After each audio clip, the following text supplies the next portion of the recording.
2 years ago, the Contortionist released their debut record. Close to 2 years ago, I got my first request from you guys to review it. Less than 24 hours ago, I finally reviewed it. And in less than 24 hours, or if you're watching this after July the 17th, it already has happened, their second album was released, Intrinsic. Now, Intrinsic is trying to follow up the highly regarded Exoplanet, which was released in 2010, and took listeners on a harrowing journey between progressive, between deathcore, between gent, and between a very atmospheric and ambient style of metal. That was all combined together in order to create one hell of a bastard concoction, one heck of a beast, something that, while we have seen concoctions like this happen before in metal, and it is not necessarily all that new of an idea, it was an idea and a format of doing this idea that was done extremely well, because they were able to balance everything beautifully. Kind of consider Between the Buried and Me, only with more deathcore. It kind of works, sorta. Okay, and then there's gent. And yeah. So with Intrinsic, of course, there's going to be a lot of expectations going in here in 2012, and of course with the sophomore album, it becomes a little bit of a juggling process for bands. Now, with metal, it's a little bit different. Metal doesn't have to take a look at sales in order to really define whether or not their next album is successful or not, because that's not one of the main reasons why you're in music. Now, obviously, you're in the business of, making music and selling records, considering you're doing it professionally, and it may be the only way in which, you eat. However, it's not like whenever you are a pop artist, where if your sales numbers are down for your second album as compared to your first, then it's going to be considered a commercial failure.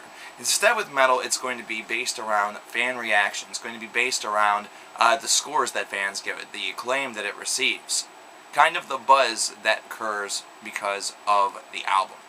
And this is where Intrinsic may actually fall victim to a very common idea that bands sometimes have to deal with. And I think the Contortionist may have actually slightly fallen victim to it. And that's the idea of the sophomore slump.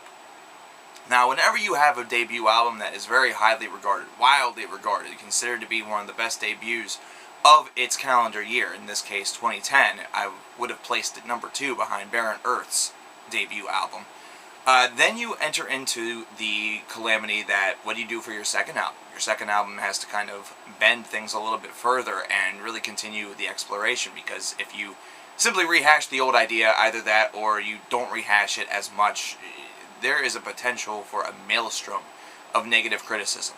Now, am I sitting here telling you that this is a bad album, that I'm going to be negatively critiquing it? Actually, no. But I'll explain why I feel that they may have fallen victim to the sophomore slump. This album is a lot shorter than the first one, and it contains a couple, right around the same number of tracks. However, it's shorter by at least 15 minutes. Not 15, a little more like 10.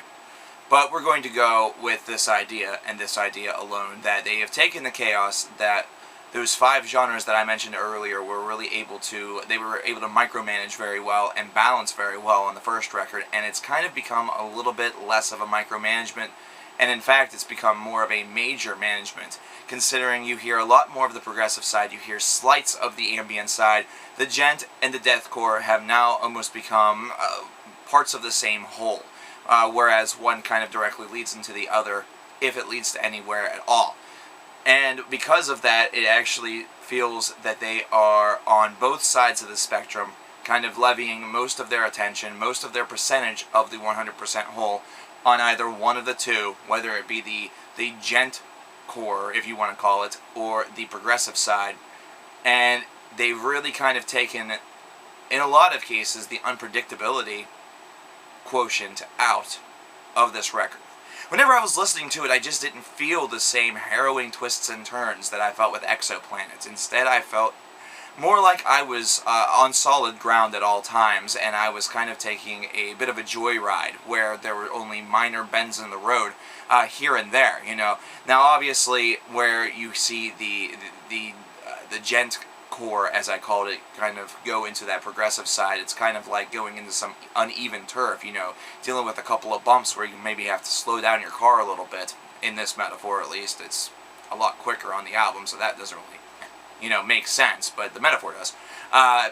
And it just seems as though, even with all of that, it's a much straighter road than Exoplanet was. Exoplanet was one that took you around many bends and many curves, and you had to make many hard left and right turns in order to stay on the road, else you were just going to drive off into oblivion and into a fiery crash below. This album doesn't have that same feel to it. Instead, I feel as though it's a little bit simpler. It has a little bit more of a relaxed approach to it, and that may very well be the intent and the design of this record. If that's the case, then they definitely did that very, very well. But the chaos is kind of a little bit contained here. It's not absolutely ridiculous. It doesn't exactly... It's not as though I am getting absolutely shocked with every twist and turn.